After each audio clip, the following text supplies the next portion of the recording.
Praise the Lord. Victory church Jalandhar की Sunday morning service में एक बार फिर से हम आपका स्वागत करना चाहते हैं। Praise the Lord. We once again welcome you all to the Sunday morning online service of Victory Church Jalandhar. और हम धन्यवाद करते हैं खुदा का कि खुदा हमारे साथ है, वो हमें संभाल के रखता है। We thank God that God is with us and He protects us. आइए अपने ध्यान को आइए परमेश्वर के वचनों की ओर लेके जाएं। Let's focus our attention towards the Word of God. आइए देखें कि आज परमेश्वर हमसे किस तरीके से बातचीत करना चाहता And है। let's see how the Lord wants to speak to us. हम सब ने फलों को देखा है We all have seen the fruits. और हम सबको फल बहुत ज्यादा पसंद है, And we all like having fruits. लेकिन हम जानते हैं कि जो फल है वो एक समय में बीज था।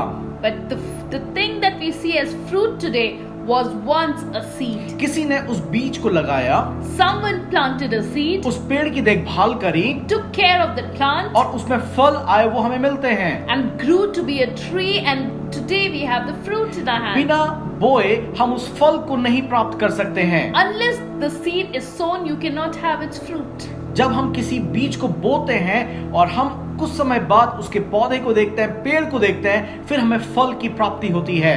We first see a seed, it's sown, and then we see a plant, it grows into a tree, and that's when we get the fruit. और बाइबल कहती है कि जो बोना और काटना है वो एक इटर्नल प्रिंसिपल है। And the Bible tells us that sowing and reaping are eternal principles. Bible कहती है वो कभी भी नहीं टलेगा। And the Bible tells that they will never fade away or go away. Hallelujah. जब हम बीज बोते हैं हम फसल को काटते हैं। When we sow, that's when we will reap. Bible कहती है जब हम किसी बीज को बोते हैं हम उसके अनुसार फसल को काटते हैं। And the Bible tells us when we sow a seed in accordance to what we have sown, we will have a harvest. इसीलिए हमें बहुत ध्यान रखना है हम क्या बो रहे हैं। And that's why it's very important for us to pay attention to what we are और हम sowing किस तरीके से बो रहे हैं। and how are we sowing आइए it. बाइबल खोलेंगे मत्ती 13 अध्याय उसका 3 से लेके 8 तक हम इस वचन को देखेंगे। Let's turn our Bibles to Matthew chapter 13 verse 3 to 8.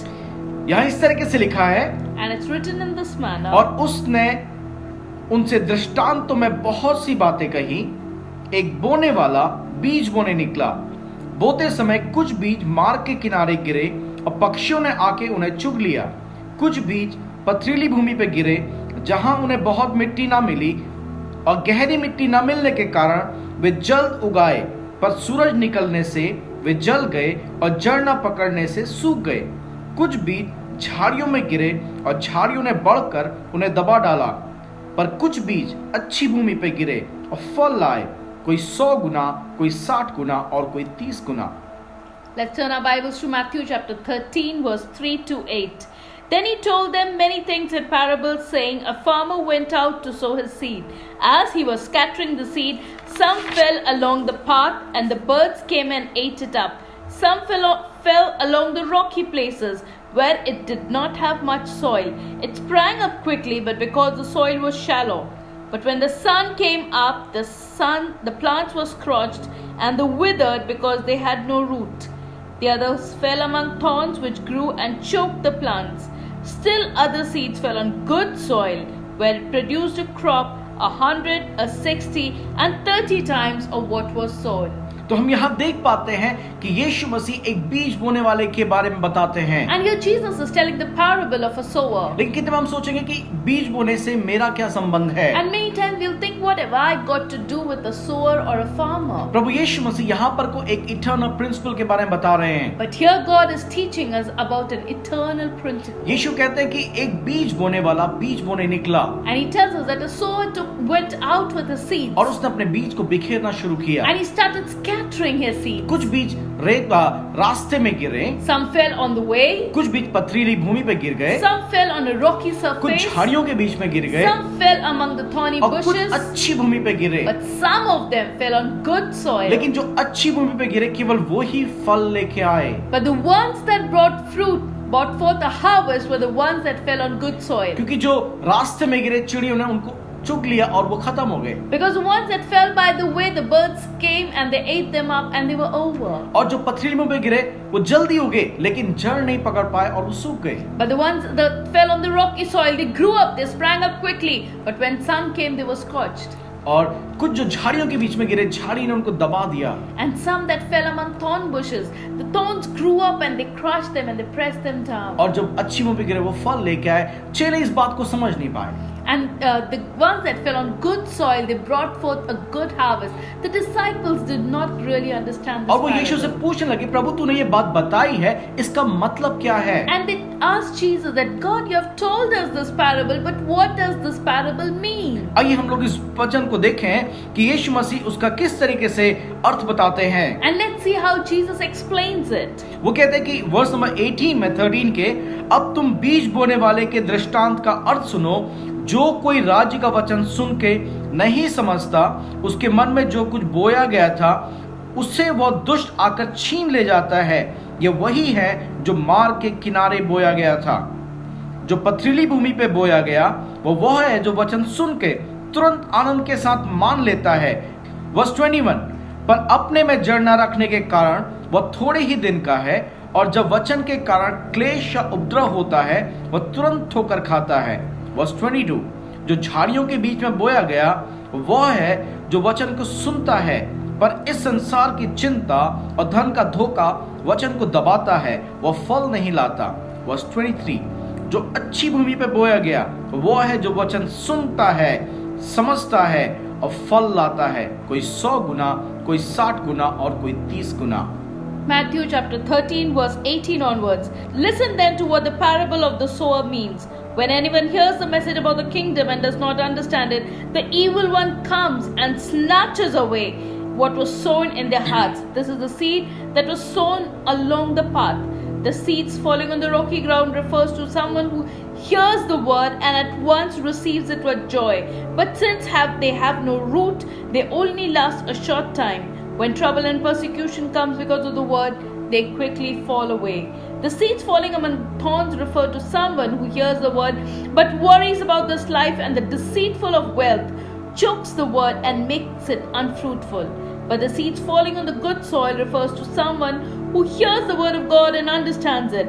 This is the one who produces a crop yielding 100, a 60 and a 30 times what was sown. प्रभु यीशु मसीह ने इस दृष्टांत को अपने चेलों को अब समझाना शुरू किया है। And now Jesus has began explaining this parable to his disciples. और वो बताते कि जो बीज है वो परमेश्वर का वचन है, And he's telling that the seed is the word of God. और उस बीज में सामर्थ है कि वो हमारे जीवन में परिवर्तन को ला सके। And that seed has power to bring transformation in our lives. और जो भूमि है वो हमारे हृदय को दिखाती है, And the soil, the ground represents our hearts. और वो हमारी दिल की स्थिति को दिखाती है कि हमारा दिल किस तरीके का है, And represents the condition of our heart. क्योंकि बीज में सामर्थ है। The seed has the potential. लेकिन अगर उसको सही वातावरण ना मिले तो वो फल नहीं ला पाता है। But if it does not receive that good ground, it will not be fruitful. हमारे जीवन में हमें विश्वास के साथ उस बीज को पकड़ना है, In our lives with faith, we have to hold on to that seed. और जब हम विश्वास करते हैं परमेश्वर के वचनों पे, वो वचन हमारे जीवन में कार्य करते हैं। And when we have faith upon the word of God, those words bring forth a harvest in our life. और जो बीज हैं वो हमारे कार्यों को भी दर्शाते हैं, And the seed also represent our work. वो हमारे एक्शन को बताते हैं, They show our क्योंकि action. जो कुछ हम करते हैं उसके आने वाले समय में एक परिणाम आता है। Because whatever we do, there is a consequence or a result of that. क्योंकि अगर हम अच्छा करते हैं उसका परिणाम बाद में अच्छा आएगा। If we do good, the result later will be good. अगर हम किसी को गाली देते हैं हमारे सामने, वो भी हमें गाली देगा। If you use an abusive word or abusive language for someone, at a later time or later that person will also abuse you. लेकिन अगर हम किसी को प्रेम दिखाते हैं, प्रेम प्रकट करते हैं, दया दिखाते हैं, परमेश्वर उसके जीवन में भी कार्य करेगा, वो भी आने वाले समय में दया जरूर दिखाएगा। Or if you are kind and loving to a person, the person will also reciprocate in time to come with love and kindness. हमारे जीवन में हमारे हृदय की स्थिति को सही होना जरूरी है, In our life, it is very important for the condition of our heart to be right. क्योंकि जब जो कुछ भी है वो हमारे दिल में है। Because whatever is there within our heart. Bible कहते हैं जैसा मनुष्य सोचता है वो वैसा है। Because the Bible tells the man is the way he thinks he is. क्योंकि जो वचन हमारे अंदर है वही बाहर निकलेगा। Because the word that is in us, that is what will come out. इसीलिए दाऊद कहता है कि प्रभु मैंने तेरे वचन को अपने दिल में भर लिया है ताकि तेरे विरुद्ध मैं पाप ना करूं। And that is why David says, I have hidden your word in my heart that I may not sin against you. उसे पता है परमेश्वर के वचन में सामर्थ है He knows that the word of God has power. और परमेश्वर का वचन उसे संभाल के रख सकता है, And he knows it is the word of God that can preserve क्योंकि him. परमेश्वर का वचन एक बीज के समान है Because the word of God is like a seed. और वो अपने आने वाले समय में जब उसको धीरता पूर्वक पकड़ के रखते हैं वो फल लेके आता है। And when you hold on to it, it will bring forth fruit. हमारे जीवन में धैर्य को लेके आता है, It brings patience in our हमारे life. जीवन में प्रेम को लेके आता It है, brings love in our हमारे life. जीवन में करुणा को लेके आता It है, brings mercy in our क्योंकि life. वो परमेश्वर के वचन में निहित है। Because this is appointed by the word of God. Hallelujah, क्योंकि यही परमेश्वर का वचन करता है, Because this is what the word of God वो हमारे does. जीवन में एक परिवर्तन को लेके आता है। Brings a transformation in our life. परमेश्वर का वचन बीज के समान है Word of God is like seed. और हमने देखा हमारे जो एक्शंस हैं वो भी बीज के समान And है। we saw that even the things that we do, our actions are like seeds. होशे में लिखा है कि अपने लिए धार्मिकता बो और करुणा की कटनी काटो। In the book of Hosea chapter 10 verse 12 it says, sow righteousness for yourself and reap the fruit of unfailing love. Hallelujah, Bible कहती है अपने लिए तुम धार्मिकता को बो। It says sow righteousness for yourself. इसमें धर्म के काम नहीं, It is not the work of religion, इसमें वो संबंध जो खुदा के साथ और मनुष्य के साथ है। but it talks about the relationship that you have with God and the relationship you have with your fellow brethren. Bible कहती है जो धार्मिकता है वो परमेश्वर के साथ और मनुष्य के साथ सही संबंध को दर्शाता है। Because the Bible teaches us that righteousness is right relation, right standing with God and right relationship with men, कितने your बार- fellow brethren. कितने बार हम कहते हैं कि हमारा संबंध खुदा के साथ सही है लेकिन लोगों के साथ ठीक नहीं है। Many times we boast about this, that my relationship with God is very good but not so good with the people क्योंकि around. मेरे शब्द जो है वो बहुत कड़वे हैं। Maybe because my words are very bitter. कितने बार हम जानते हैं उन लोगों को जो कहते हैं कि मेरे शब्द बहुत कड़वे हैं And many people say, they just say that my words are very bitter. और उनके शब्द कितने बार बहुत तीखे होते हैं, वो चुभते हैं। And their words sometimes are really so hurtful. जितने बार वो शब्दों को बोलते हैं वो कुछ ना कुछ बोल रहे हैं And every time they are saying those hurtful words, they are actually sowing something. और आने वाले समय में जो शब्द वो बोलते हैं उनके कारण उनके जीवन में बहुत सारी परेशानियां आ जाती हैं। And in the times to come, because of the harsh words that they have said, it brings trouble. तो in इसीलिए their बाइबल life. कहती है अपने लिए धार्मिकता को बो। And that's why the Bible says, sow righteousness for लेकिन बाइबल क्या yourself. कहती है, क्या काटो? अपने लिए करुणा की कटनी को काटो। But it says, reap unfailing love for yourself. Hallelujah, जब हम धार्मिकता को बोलते हैं, सही काम करते हैं, परमेश्वर कहता है कि तुम्हारी जो कटनी होगी, तुम्हारी जो फसल होगी, वो करुणा होगी। And the Bible says, when you sow righteousness for yourself, the harvest that you have will be mercy, will be unfailing love and kindness. जो फसल है वो डिपेंड करती है कि उस बीज को सही एटमॉस्फेयर वातावरण मिला है या नहीं मिला है। And the harvest actually depends on what kind of soil or atmosphere that seed has received. क्या उसको सही से पानी मिला है? Has it received the proper amount क्या वो of जो भूमि है water? वो अच्छी तरीके से जोती और बोई गई है? Has the land been tilled and prepared? होशे 10:12 में लिखा है अपनी पड़ती भूमि को जोतो।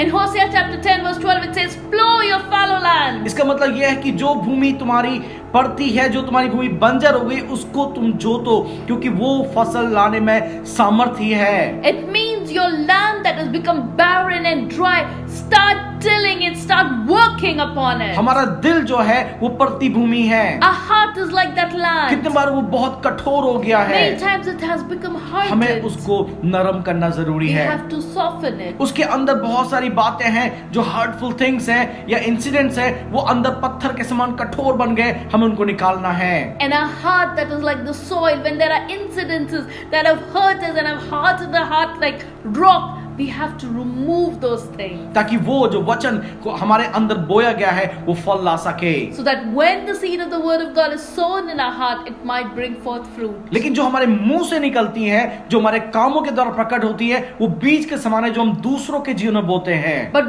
the words that we say are like seeds that we sow into other people's इसलिए बाइबल lives. कहती है अपने लिए धार्मिकता को तुम बो, And that is why the Bible says, sow righteousness for अपने लिए yourself. प्रेम को बो, Sow love for अपने yourself. लिए अच्छे कामों को बो, Sow goodness for ताकि yourself. आने वाले समय में तुम्हारे जीवन में अच्छी कटनी हो सके। So that in the times to come you might also have a good ये harvest. बहुत जरूरी है कि हम लोग क्या बो रहे हैं, It's very important to check what are we sowing. किन शब्दों का हम इस्तेमाल कर रहे What हैं, words are we किस using? तरीके से हम अपने शब्दों को इस्तेमाल कर रहे हैं। How are we using our words? क्या हम लोग बिल्कुल हार्श वचनों को बोल रहे हैं, Are we using very harsh words? ऐसे शब्द जो चुभते हैं, Such words that are painful. ऐसे शब्द जो दूसरों पे दोष लगाते हैं, Such words that cause blame to come upon someone. आइए उन शब्दों को अपने जीवन से दूर करें। Let's make a decision to remove such words from our वो life. बोले जो दूसरे के जीवन में आशीष को लेके But आएगा। let us use words that will bring blessing in someone's Bible में लिखा life. है कि धर्मी के बोलने से चंगाई होती है। The Bible tells that by the speaking of the righteous man there comes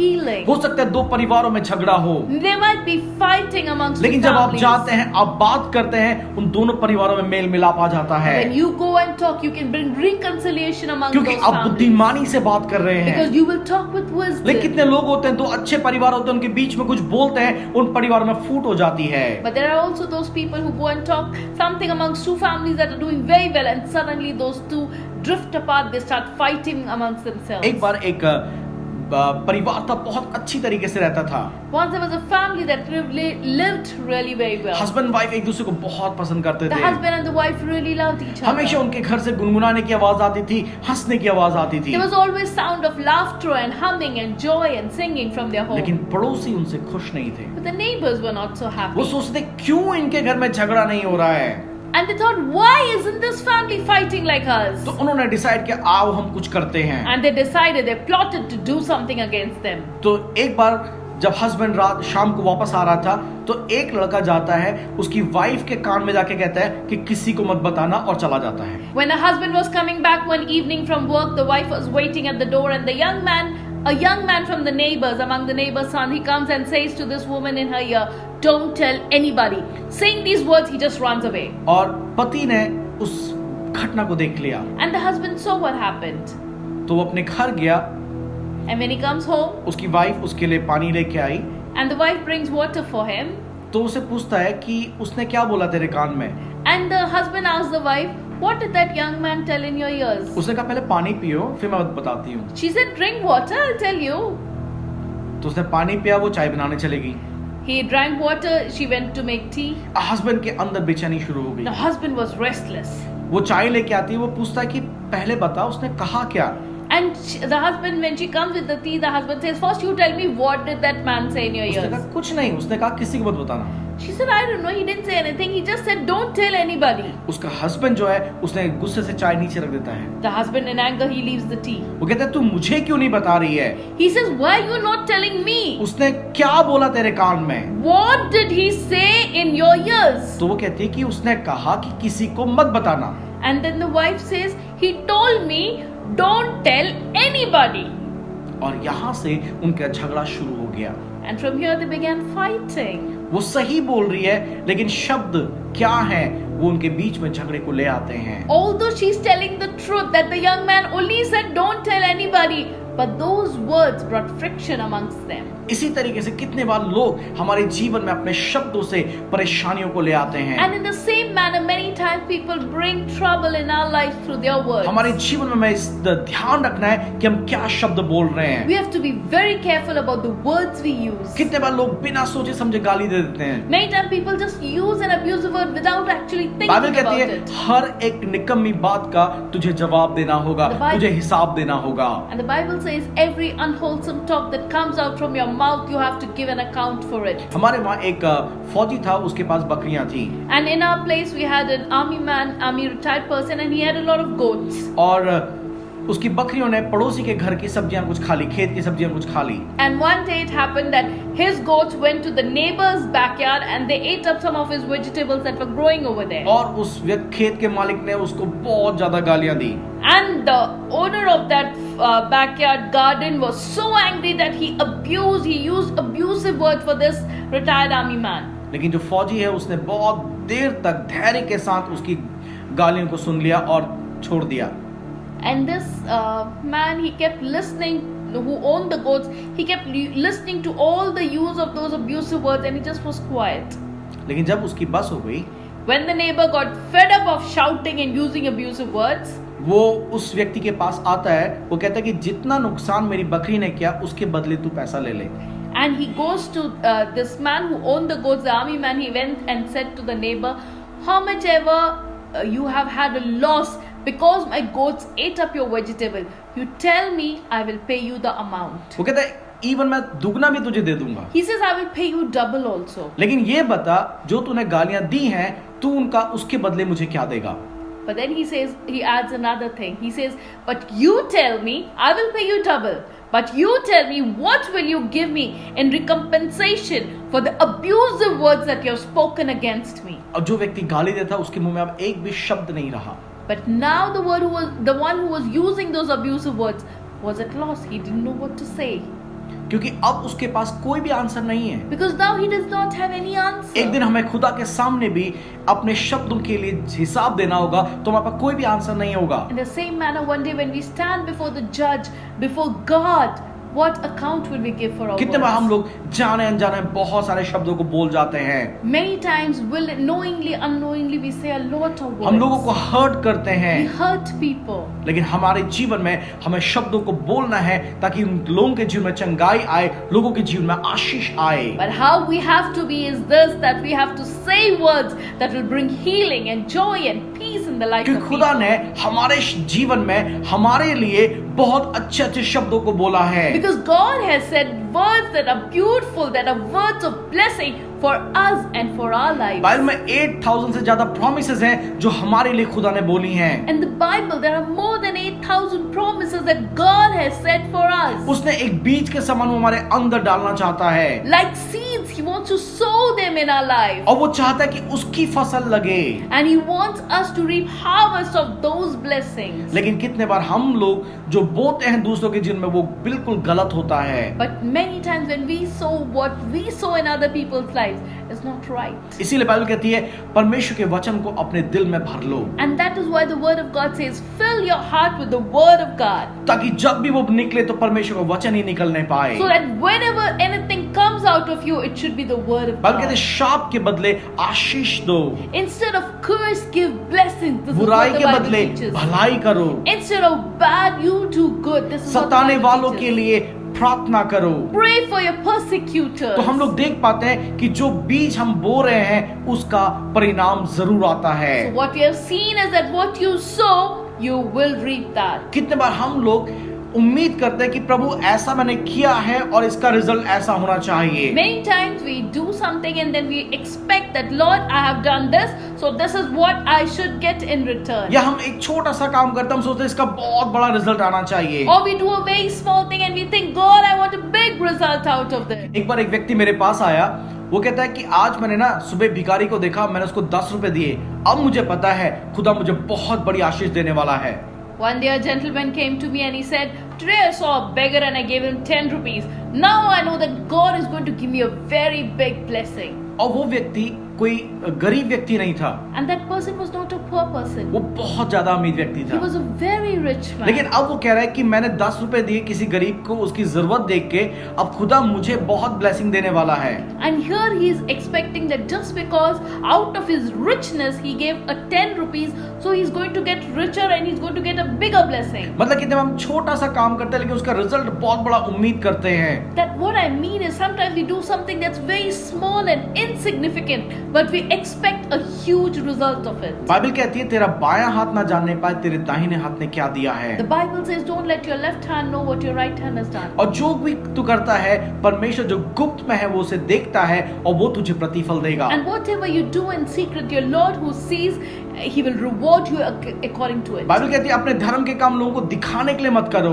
And the Bible says, don't do your acts of righteousness so that people may see them. Bible कहती है तू अपनी रोटी पानी पे डाल दे और बहुत दिनों के बाद तू उसे पाएगा। And the Bible tells you, cast your bread upon the waters and after many days you shall receive it मतलब again. जो कुछ भी हम करते हैं वो हमारे हाथ में एक बीज के समान है, Means whatever we are doing, our actions are like seed. लेकिन परमेश्वर के हाथ में वो एक फसल के समान है। But those same seed in God's hand hands are like harvest. Bible कहती है दो तो तुम्हें दिया जाएगा, Bible says, give and it shall be given unto you. लेकिन वो कहती है कि दबा दबा के हिला हिला के उभरता हुआ तुम्हारे गोद में उंडेला जाएगा। It says, good measure, pressed down, shaken up together, will be poured out into your lap. मतलब केवल जो हमने दिया वही हमें नहीं मिलेगा, What you have given, not just that you will Bible कहती है receive. वो दबा दबा के हिला हिला के और उभरता हुआ वो तुम्हारे लिए उंडेल दिया जाएगा। It says, a good measure, pressed down, shaken up together, will be poured into you. मतलब जो हमारे हाथ में वो बीज के समान है Means what we have is seed, और परमेश्वर के हाथ में फसल के समान है। and in God's hand it's a harvest. तो आइए हम लोग अच्छे बीज को बोएं। But make sure the seed that you're sowing is to be good seed. अगर हम एक पौधे को बोते हैं, If we sow a plant, वो एक छोटा पौधा 2 फीट का पौधा होने वाला है, if you sow a plant that is supposed to be a bush, आप उसमें कितना ही पानी डालो, you can put any amount of water you want. कितना ही खाद डालो, You can put any amount of manure you वो पेड़ want. नहीं बनेगा।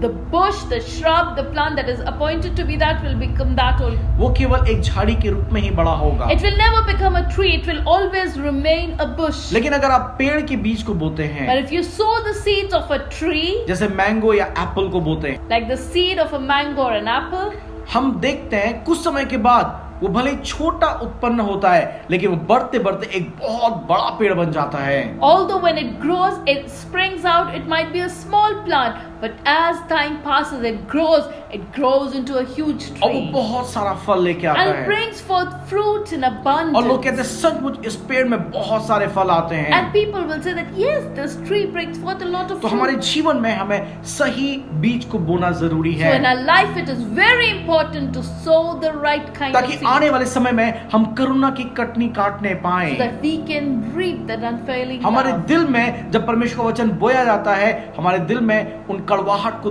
दूर करना है, नफरत को दूर करना है। And when God's word is sown in our hearts, that seeds of bitterness and stone, all those hard feelings have to be removed. ताकि from our lives. परमेश्वर का वचन हमारे जीवन में काम करे So that God's word which is sown in our heart will और bring वो forth अच्छा fruit. फल लेके And आए, it will bring forth हमारे good जीवन में fruit. धैर्य को लेके It आए, bring patience in हमारे our जीवन में life. करुणा को लेके It आए, bring mercy in our Prem life. को लेके It आए, bring love in our ताकि life. वही हमारे जीवन के द्वारा दूसरों तक पहुंचने So पाए। that is what will reach the other people from क्योंकि our जो life. हम बोते हैं वही हम काटेंगे। Because what you sow, that is what you will reap. Hallelujah. तो बाइबल कहती है, एक और वचन को हम लोग देखेंगे। And there's one more verse that we will see. यह है मैथ्यू 11 का 23। It is Matthew chapter 11 verse 23. जो अच्छी भूमि पे बोया गया वो ये है जो वचन सुनकर समझता है और फल लाता है, कोई 100 गुना, कोई 60 गुना और कोई 30 गुना।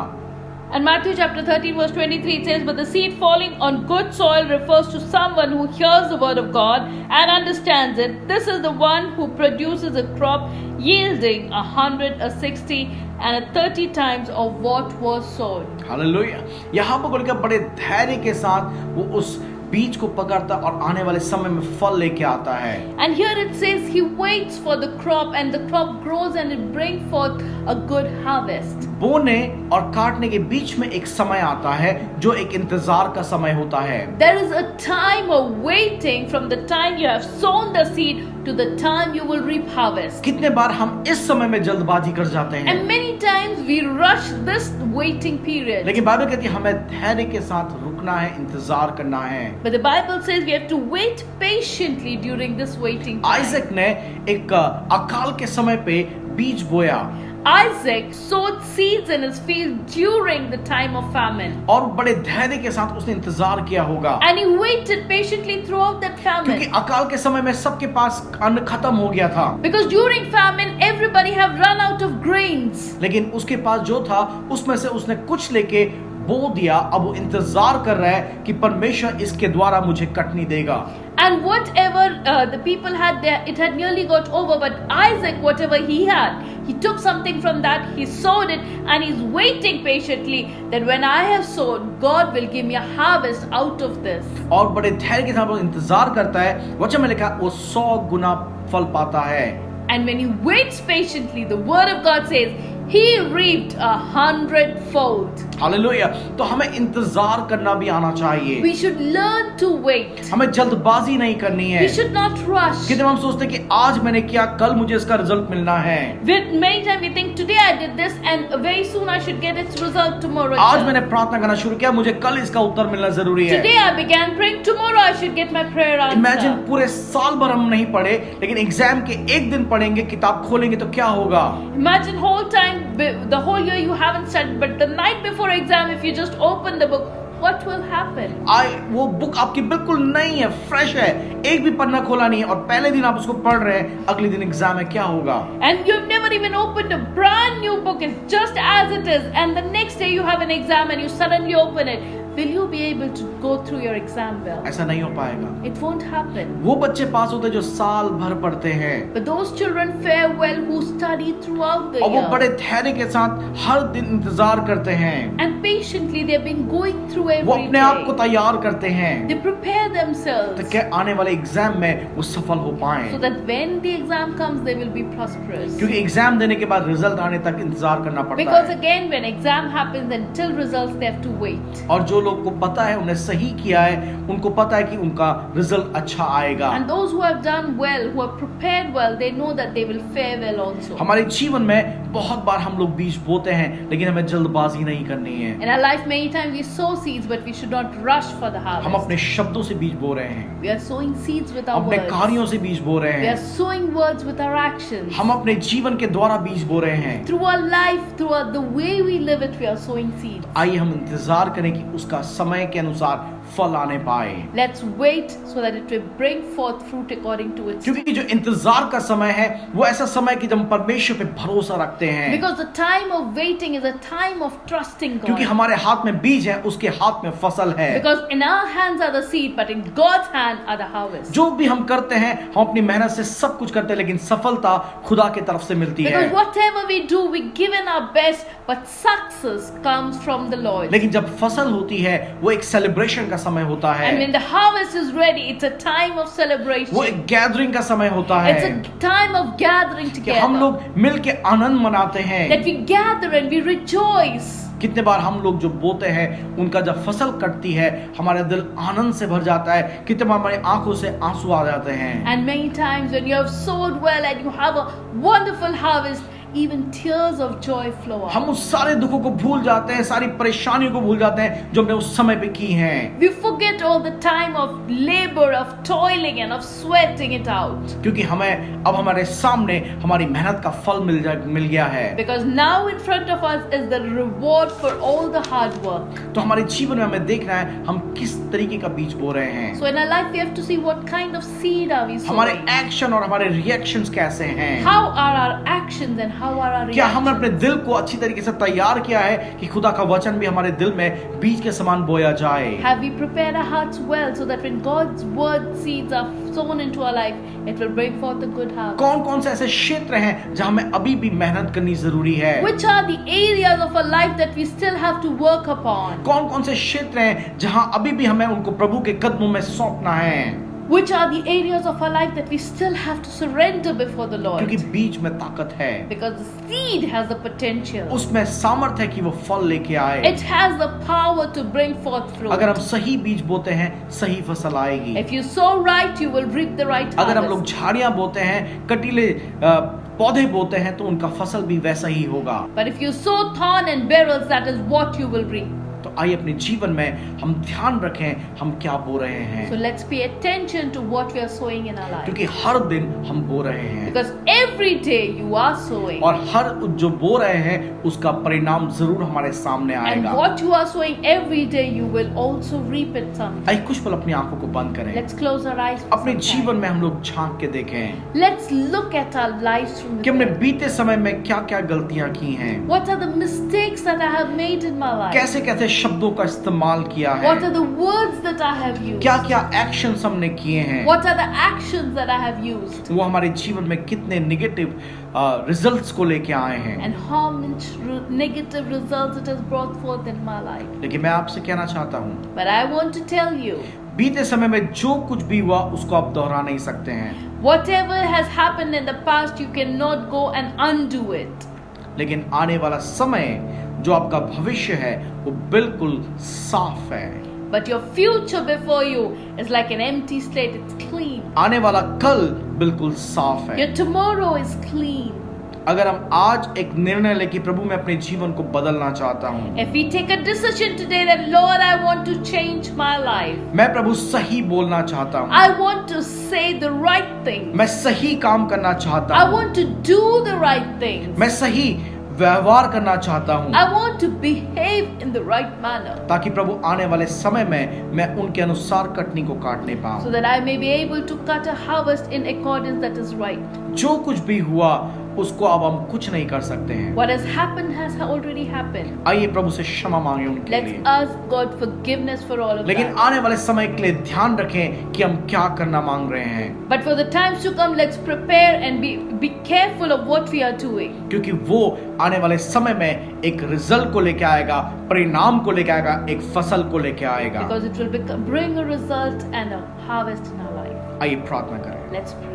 स्वर्गीय पिता, हम अपने जीवन को आपके हाथों में सौंपते हैं। Our gracious Heavenly Father, we commit our lives into your Prabhu, hands. आपने अपने वचन के द्वारा हमारे जीवन में अच्छी बातें बोई हैं। Lord, you have sown good and wonderful things through your word into our life. प्रभु, हम अपने जीवन को बदलना चाहते हैं। Lord, we want to change our हमारे life. जीवन से हम उस प्रभु जी कठोरता को निकालना चाहते Lord, we हैं। want to remove the hardness from our life. जो चिंताएं हैं प्रभु उनको दूर करना चाहते We want to हैं, remove the stones of worry from our ताकि life. हमारे जीवन में जो बीज बोया गया है वो फसल ला सके, Lord, so that when your word, the seed is sown in our heart, it might bring forth fruit. ताकि हमारा जीवन बदल सके। So that our life will be और जो transformed. बीज हम बोते हैं And the seed that we sow हमारे कामों के द्वारा, शब्दों के द्वारा, व्यवहार के द्वारा, through our words, through our actions, through our behavior, प्रभु तेरे वचन के अनुसार होने पाए, may it be in accordance to ताकि your प्रभु word. तेरे अनुग्रह से प्रभु वो फसल काटने पाए। So that Lord, by your grace we might reap a harvest. हम धन्यवाद करते प्रभु जी आपकी आशीषों के लिए। We thank you, Lord, for your blessing. प्रभु धन्यवाद करते सेकंड चांस के लिए। Lord, we thank you for the second chance that Prabhu we have. धन्यवाद करते बदले हुए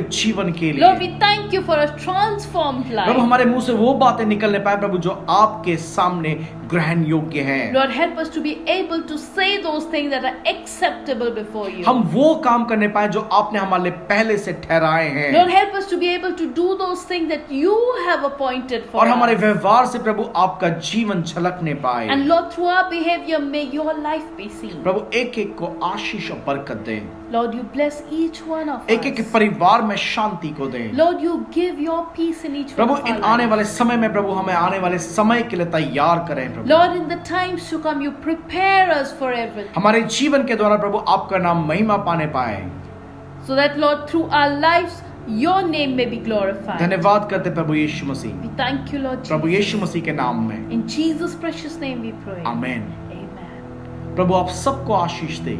May the Lord bless each one of आने us. वाले समय में बड़े ध्यान से हर एक शब्दों को बोलें, May you speak every word that you speak it carefully. हर एक व्यवहार को जो आप लोगों के साथ करते हैं ध्यान से करें। May your behavior be careful and calculated.